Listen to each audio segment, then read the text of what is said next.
अभिवादन स्वीकार कीजिए ब्रजेश मिश्रा का और आप देखना शुरू कर चुके हैं द डिबेट। बहनों भाइयों, इस समय प्रत्येक भारतीय का अगर सर्वे कराया जाए और उससे पूछा जाए कि क्या किया जाना चाहिए, जवाब एक ही होगा कि इस पूरे देश ने ठाना है पाकिस्तान ऑक्युपाइड यानी पीओके को वापस लाना है। इसके लिए हमें किस तरह के एफर्ट की जरूरत होगी, किस तरह की डिप्लोमेसी की जरूरत होगी, और क्या हम कोई मौका चूके हैं या फिर हमारे पास अब सॉलिड मौका है कि हम पीओके को पाकिस्तान से वापस लेकर कश्मीर का एक इंटीग्रल पार्ट घोषित करें। इन दिनों भारत के खिलाफ कई मुल्क लगे हुए हैं जो भारत को घेरने की कोशिश कर रहे हैं, और अमेरिका का रुख भी इन दिनों भारत के लिए ठीक नहीं है। उनके राष्ट्रपति के जिस तरह के बयान आ रहे हैं वो पूरे देश भर के लिए एक चिंता का भी विषय है। हमें इसके बारे में भी खुली चर्चा करनी चाहिए।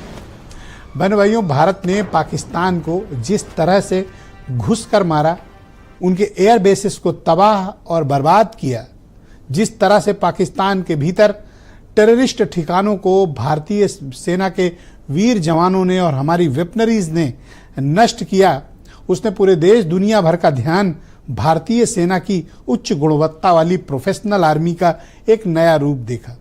पाकिस्तान इसको प्रोपोगेंडा करके कुछ भी स्वरूप दे, पाकिस्तान में के आतंकवाद समर्थक दूसरे मुल्क, चाहे वो टर्की हो, चाइना हो या अजरबैजान जैसे देश हों या अन्य मुल्क जो पाकिस्तान की इस आतंकवादी गतिविधि को फिलहाल सपोर्ट कर रहे हैं, ये वो भी इस हकीकत को जानते हैं कि भारतीय सेनाओं ने कितनी उच्च गुणवत्ता वाले कार्य किए, और मीटर या सेंटीमीटर में नहीं बल्कि एमएम में जाकर, मिलीमीटर में जाकर अपने निशानों की सटीकता की प्रामाणिकता को सिद्ध किया है।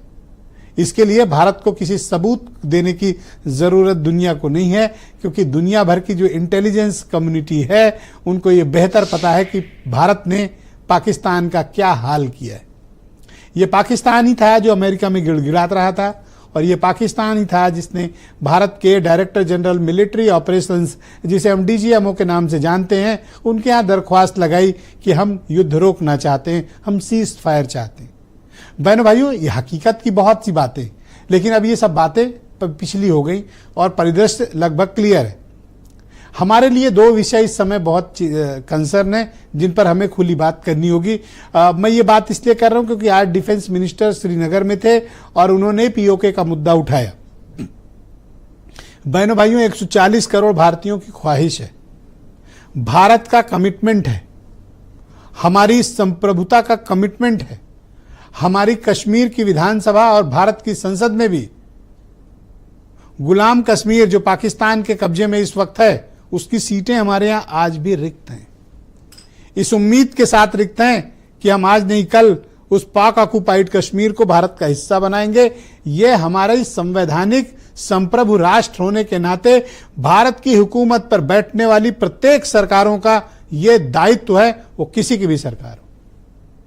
ये भारत की पॉलिसी का हिस्सा है, भारत की संप्रभुता और हमारे क्षेत्रीय एकता का एक अपरिहार्य अंग है कि पाकिस्तान ऑक्युपाइड कश्मीर हमारा है, हम इसे वापस लेंगे किसी भी कीमत पर।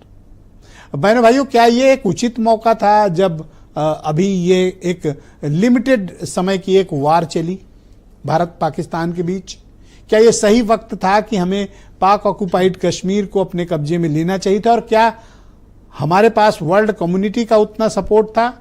और क्या हम उस वार को एक नेक्स्ट लेवल पर ले जाने की स्थिति में थे? क्योंकि पाकिस्तान अगर पाक ऑक्युपाइड कश्मीर की तरफ हमारी आर्मी का मूवमेंट होता और हम कब्जे की कोशिश होती, तो क्या ये कन्वेंशनल वार की तरफ बढ़ती? सवाल नंबर 1।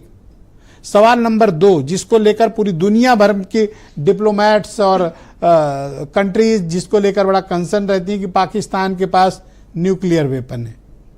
बहनों भाइयों, न्यूक्लियर वेपन होने का यह मतलब नहीं कि आप किसी दूसरे मुल्क में आतंकवाद को एक्सपोर्ट करें, दुनिया भर में आतंकवाद फैलाएं। ये इस बात के लिए न्यूक्लियर बॉम्ब नहीं होते। वर्ल्ड कम्युनिटी को भी, यूनाइटेड नेशन को भी और अमेरिका जैसे मुल्कों को भी इस बात को समझना चाहिए कि आतंकवाद की एक ही परिभाषा है, चाहे वो 9/11 हो या 26/11 हो या फिर ब्रिटेन पर बमबारी हो या फिर यूरोप के भीतर का आतंकवाद। आतंकवाद एक है। अगर आईएसआईएस आतंकवादी है तो पाकिस्तान के भीतर मौजूदा टेरर इंफ्रास्ट्रक्चर भी आतंकवादी हैं। इस बात को यूरोप, अमेरिका, चाइना और यूनाइटेड नेशन को स्वीकार करनी पड़ेगी। आप उसे चरमपंथी या सिपरेटिस्ट या अलगाववादी गुट कह के उससे किनारा नहीं कर सकते, उसे बंदूकधारी नहीं कह सकते। यह आतंकवाद है और किसी भी देश को अपने निर्दोष नागरिकों के मारे जाने पर वही कार्रवाई करनी चाहिए जो भारत ने की। और ऐसा हमको यूनाइटेड नेशन का चार्टर हमें अधिकार देता है एक संप्रभु राष्ट्र के नाते कि अगर हमारी सीमाओं पर खतरा है, हमारी क्षेत्रीय अखंडता प्रभावित हो रही है, हमारी संप्रभुता पर हमला है और हमारे निर्दोष लोगों का खून हमारी ही धरती पर आतंकवाद के जरिए फैलाया जा रहा है, हम माकूल जवाब देने के लिए अधिकृत हैं। और यह भारत का कमिटमेंट है और हम एक उस कमिटमेंट को भारतीय सेनाओं ने बहनों भाइयों बहुत शानदार तरीके से पूरा किया है। यह बात मैं बड़ी विश्वस्तता से आपसे प्रामाणिकता से कह सकता हूं कि भारतीय सेनाओं ने जो किया हमें उस पर गर्व होना चाहिए। घुसकर पाकिस्तान को मारा, पाकिस्तान के साउथ में भोलारी एयरबेस को भी उड़ाया, रहीम यार खान एयरबेस को भी उड़ाया और सबसे बड़ा उनका इस्लामाबाद के ठीक निकट उनका सबसे बड़ा एयरबेस कमांड सेंटर, जहां उनकी न्यूक्लियर आर्म फैसिलिटी और जहां से पाकिस्तान का प्रधानमंत्री भी फ्लाई करता है, नूर खान एयरबेस, हमने उसको अभी तो सांकेतिक तौर पर उड़ाया है। हमारी मिलिट्री के पास वो कैपेबिलिटी थी कि हम ये पूरा का पूरा एयरबेस तबाह, बर्बाद, नष्ट और ख़त्म कर सकते थे। ये भारतीय सेनाओं की ताकत थी। उनकी एक भी मिसाइल हमारे यहाँ नहीं गिरी, हमने सब इंटरसेप्ट किया, सबको गिराया। और मुझे एक दिन एक लेफ्टिनेंट जनरल साहब भी हमारे साथ डिबेट में थे, उन्होंने कहा 1-2 नहीं 300 मिसाइलें पाकिस्तान ने मारी होंगी, जिसके अवशेष आज भी आपको श्रीगंगानगर, राजस्थान के इलाके में, कश्मीर के इलाके में मिल रहे होंगे। एक एक को इंटरसेप्ट किया और हमने गिराया। ये हमारी एयर डिफेंस सिस्टम है। लेकिन बहनों भाइयों, कई मुल्क हमारी खिलाफत में खड़े हुए, जिसमें चीन और टर्की तो सबसे आगे हैं और उनसे भी ज़्यादा कारनामे इन दिनों अमेरिका के राष्ट्रपति कर रहे हैं। हर 4 घंटे में उनको बयान जारी करने की एक बीमारी सी हो गई।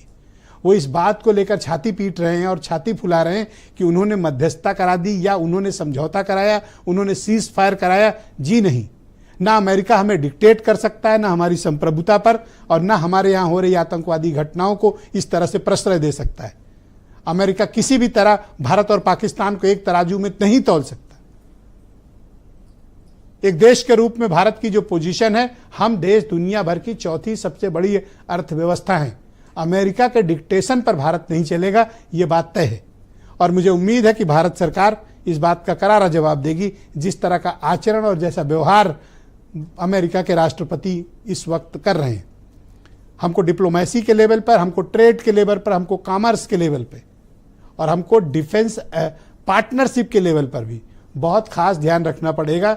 अगर हम F-35 लेने की डील करके आए हैं 35,000 करोड़ की, तो हमें उस पर जल्दबाजी अब करने की ज़रूरत नहीं है। हमें भी अमेरिका का रुख देख कर ही उस डील को आगे बढ़ाना चाहिए।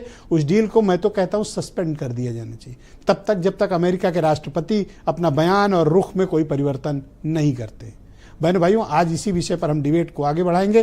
कुछ स्टेटमेंट आप सुने, फिर परिचर्चा आगे बढ़ेगी। I don't want to say I did, but I sure as hell helped settle the problem between Pakistan and India last week, which was getting more and more hostile. And all of a sudden you'll start seeing missiles of a different type.